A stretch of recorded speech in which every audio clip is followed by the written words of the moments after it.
ಆಗಲೇ ಮಾತಾಡ್ತಾ ಹೇಳ್ತಾ ಇರಿ, ನಾನು ಮತ್ತು ನಮ್ಮ ಹಸ್ಬೆಂಡ್ ಇಬ್ಬರೂ ಕೂಡ ತುಂಬ ಪ್ರತಿ ಸಲ ಜಗಳ ಆಗ್ತಾ ಇರ್ತೀವಿ ಅಂತ ಹೇಳ್ಬಿಟ್ಟು. ಸೊ ಇಬ್ಬರಲ್ಲಿ ಜಗಳ ಆದಮೇಲೆ ಸಾರಿ ಕೇಳೋದು ಯಾರು ಅಂತ? ಸುಮಂತ್ ಅವರೇ, ನಾನು. ನೀವೇ ಏನಂತ ಹೋಗಿ ಪುಸ್ಲಾಯಿಸ್ತೀರ ಅವಾಗ ಹೋಗ್ಬಿಟ್ಟು ಸಾರಿ ಕೇಳ್ತೀರಾ? ಯಾಕಂತಂದ್ರೆ ಕೋಪದಲ್ಲಿ ಇರ್ತಾರೆ. ಕೋಪ ಎಲ್ಲ ಯಾರಿಗೂ ಇಲ್ಲ.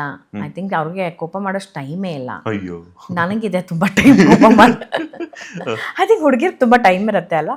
ಆಮೇಲೆ ನಾನು ಹುಡುಗಿರ ಬಗ್ಗೆ ನಾನು ಏನು ನೋಡಿದ್ದೀನಿ ಅಂದರೆ, ನಾವು ಎಷ್ಟೇ ಬ್ಯುಸಿ ಆಗಲಿ, ಲೈಕ್ ಫಾರ್ ಎಕ್ಸಾಂಪಲ್ ನಾನು ಶೂಟಿಂಗ್ ಹೋದರೆ ನಾನು ತುಂಬ ಬ್ಯುಸಿ ಇರ್ತೀನಿ, ಬಟ್ ಬ್ಯುಸಿಯಲ್ಲೂ ಫ್ರೀ ಇರ್ತೀನಿ. ಹುಡುಗರು ಅದೇನೋ ಅಪ್ಪ ಬ್ಯುಸಿ ಅಂದಾಗ ನಾನು ತುಂಬ ಬ್ಯುಸಿ ಫೋನ್ ಮಾಡಿದ್ರೆ ಐ ಆಮ್ ವೆರಿ ಬ್ಯುಸಿ. ನಾವು ಹಂಗೆ ಮಾಡೋದೇ ಇಲ್ಲ. ನಾನು ಶೂಟಿಂಗಲ್ಲಿ ಇದ್ರೂ ಫೋನಲ್ಲಿ ಮಾತಾಡ್ತೀವಿ. ಮತ್ತೆ ಏನು ಕತೆ, ಏನು ಗಾಸಿಪ್ ಏನೋ, ಟೈಮ್ ಸಿಗುತ್ತಪ್ಪ, ಸಿಕ್ಕಿರೋ ಟೈಮ್ ಯುಟಿಲೈಸ್ ಮಾಡ್ತೀವಿ ನಾವು. ಯುನೋ ಚಿಟ್ ಚಾಟ್ ಮಾಡ್ತೀವಿ, ಫ್ರೆಂಡ್ಸ್ ಜೊತೆ ಇರ್ತೀನಿ. ನಾನು ಶೂಟಿಂಗಲ್ಲಿ ಇದ್ದಾಗಲೂ every time we don't have a take or anything ನಾ.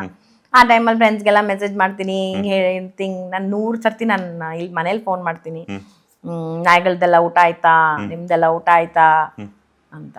But yeah, boys are always busy. Okay, ಅವ್ರ ರಿಯಾಕ್ಷನ್ ಹೆಂಗಿರುತ್ತೆ ನೀವು ಹೋಗಿ ಸಾರಿ ಕೇಳಿದಾಗ? ಅವಾಗೇನು ರಿಯಾಕ್ಷನೇ ಇಲ್ಲ. Is a robot. ಫೀಲಿಂಗ್ಸ್ ಇಲ್ಲ madam? No, he's very different. Yeah, I am very different. ಅಷ್ಟೇ ನಾನು ಹೇಳ್ಬೋದು. ನಾನು ಹೆಂಗಿದ್ದೀನಿ ಇವಾಗ ನೀವು ನೋಡಿದಿರಲ್ಲ, ರೈಟ್ ಆಪೋಸಿಟ್ ಅಷ್ಟೇ. That's all. ಓಕೆ, ಮದುವೆಯಾಗಿ 3 ವರ್ಷ ಆಗ್ತಾ ಬಂದಿದೆ. ಜಾಸ್ತಿನೇ ಆಯ್ತಲ್ಲ, 3.5. ಗುಡ್ ನ್ಯೂಸ್ ಯಾವಾಗ ಕೊಡ್ತೀರಾ ಅಂತ? That is God's decision. ನನಗೆ ಮಕ್ಕಳಿದ್ದಾರೆ.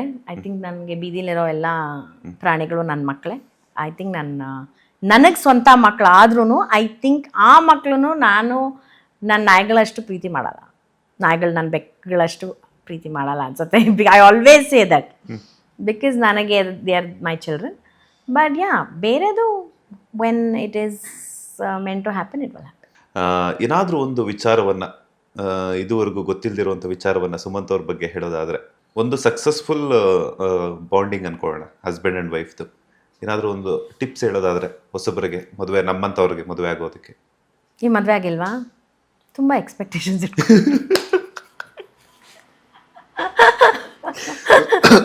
ಬಿಗ್ಗೆಸ್ಟ್ ಟಿಪ್, ತುಂಬ ಎಕ್ಸ್ಪೆಕ್ಟೇಷನ್ಸ್ ಇಟ್ಕೊಬೇಡಿ. ಮದುವೆ ಅಂದರೆ ಹಂಗಿರುತ್ತೆ, ಹಿಂಗಿರುತ್ತೆ, ಹಂಗಿರುತ್ತೆ, ಓ ಮೈ ಗಾಡ್ ಅಂತ. ಆವಾಗ ನಿಮಗೆ ಮ್ಯಾರೇಜ್ ವಿಲ್ ಬಿ ಸಕ್ಸಸ್ಫುಲ್. ಅಂದರೆ ಎಕ್ಸ್ಪೆಕ್ಟೇಷನ್ ಕಿಲ್ ಮಾಡುತ್ತೆ ಅಂತೀರಾ? 100%.